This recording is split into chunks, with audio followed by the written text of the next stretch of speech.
Hello friends, आज मैं आपके लिए जेईई एडवांस्ड लेवल के कुछ कॉन्सेप्चुअल प्रॉब्लम्स लेकर आया हूं और इस पूरी टेस्ट सीरीज में आप देखेंगे कि मैं दो तीन क्वेश्चंस के सेट लाऊंगा।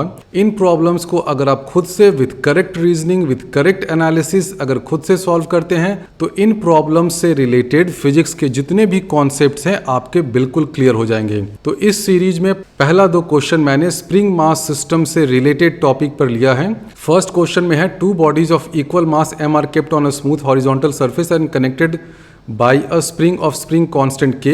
A constant force F starts acting on left body at t is equal to 0. Assume initial position of left body as origin. मान लेते हैं कि ये m1 जो है origin पे है, दोनों का मास सेम है।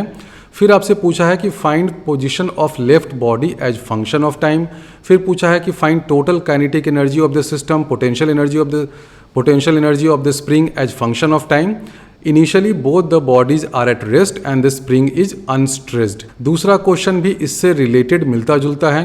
Mass m1 is moving with velocity v on a smooth horizontal surface and hits m2 with inelastic impact, that is E is equal to 0 at time t is equal to 0. All bodies have equal mass. Find maximum kinetic energy of m3, minimum kinetic energy of m2.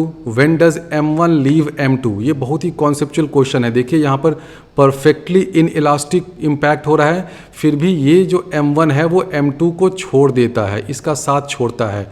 Question में आपसे पूछा है कि इसका साथ वो कब छोड़ता है। फिर है कि मैक्सिमम कंप्रेशन ऑफ स्प्रिंग क्या होगा। फिर पूछा है कि फाइनल वेलोसिटी ऑफ m1 क्या होगा। तो इन दोनों प्रॉब्लम्स को आप सॉल्व करिए। इससे रिलेटेड कोई डाउट आप कमेंट सेक्शन में या डिस्क्रिप्शन बॉक्स में जो व्हाट्सएप और टेलीग्राम का ग्रुप दे रखा है उसमें आप डिस्कस कर सकते हैं। अपने सॉल्यूशंस को भी आप वहां पर पोस्ट कर सकते हैं। तो डिस्क्रिप्शन बॉक्स में जो व्हाट्सएप और टेलीग्राम ग्रुप दे रखा है आप उसको ज्वाइन करिए। उस ग्रुप में आप इस क्वेश्चन का सॉल्यूशन या इससे रिलेटेड डाउट्स पोस्ट कर सकते हैं।